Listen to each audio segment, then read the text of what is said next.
لله رب العالمين ونصلي على رسوله الكريم أما بعد. அன்பான இஸ்லாமிய மேயர்களே, அல்லாஹ்வின் நல்லடியார், ரமலானின் 3வது தினத்தை அடைந்திருக்கிறோம்.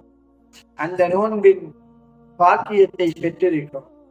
ரமலான் மிக உயர்ந்த ஒரு மாதம் என்பதை தெரிந்திருக்கிறோம்.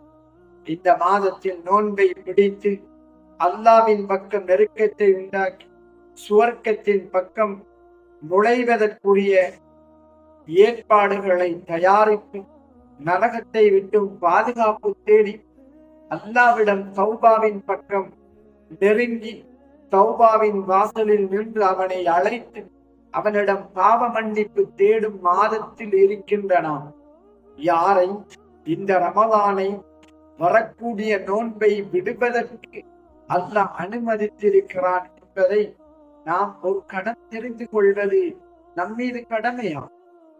அந்த குர்ஆனில் அல்லாஹ் சொல்லும் போது, அந்த ரமலானை பற்றி சொல்லும் போது அல்லாஹ் இந்த விடயத்திற்காகத்தான் அல்லாஹ் ரமலானை நோன்பை ஏற்படுத்திக்கிறான் என்று சொல்லிவிட்டு அந்த நோன்பை இருக்கக்கூடிய மனிதர்கள் வமன் கான அலா, அல்லாஹ் சொல்கிறான் வமன் கான மரீலன், யார் நோயாளியாக இருப்பார்கள், அவ் அலா சஃபரின், பிரயாணத்திற்கு தயாராக யார் இருப்பார்கள்.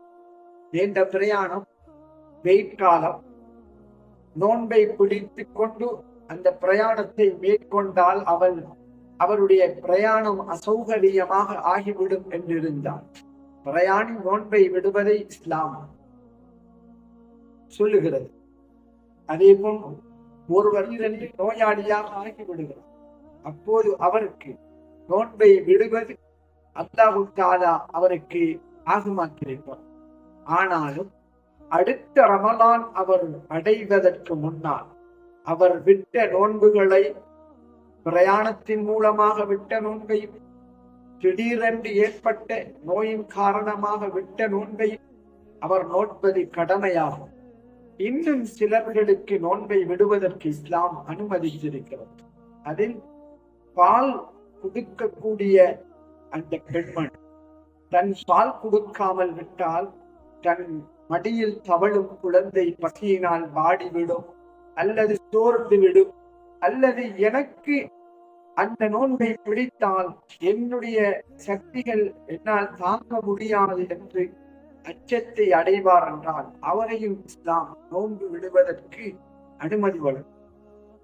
அதே போன்றுதான் குழந்தையை சுமக்கும் ஒரு ஹாமிலா, குழந்தையை சுமக்கும் ஒரு பெண், அவள் தன்னுடைய குழந்தை வயிற்றில் இருக்கும் நிலையில் நான் நோன்பு நோட்டாள், அந்த தண்ணீர் பதார்த்தம் என் குழந்தைக்கு கிடைக்க மாட்டார், அந்த தண்ணீர் வற்றி என் குழந்தை ஒரு நோயை அடைந்து கொள்ளும் என்று பயந்தார், அல்லது எனக்கு அந்த நோன்பை பிடிப்பதனால் எனக்கு அசௌகரியம் உண்டாகும், என் உடல் ஆரோக்கிய குறைவு ஏற்படும் என்று பயந்தார், அவளையும் இஸ்லாம் நோன்பை விடுவதற்கு அனுமதி வழங்குகிறது. அதே போன்றுதான் கடுமையான வயதை அடைந்த முதியோர்கள் இருப்பார்கள். அவர்கள் நோன்பு நோற்றால் அவர்கள் நோயுற்று போய்விடுவார்கள். அவர்களுடைய உடல் ஆரோக்கியம் அதற்கு போதாதென்றிருந்தால் அவர்களும் நோன்பை விடுவதற்கு அனுமதி வழங்குகிறது. இன்னும் சிலர் நீண்ட காலங்களாக மீட்சி பெறாத நோயில் அவர்கள் இருந்தால் அவர்களுக்கும் இஸ்லாம் நோன்பை விடுவதற்கு அனுமதி வழங்குகிறது.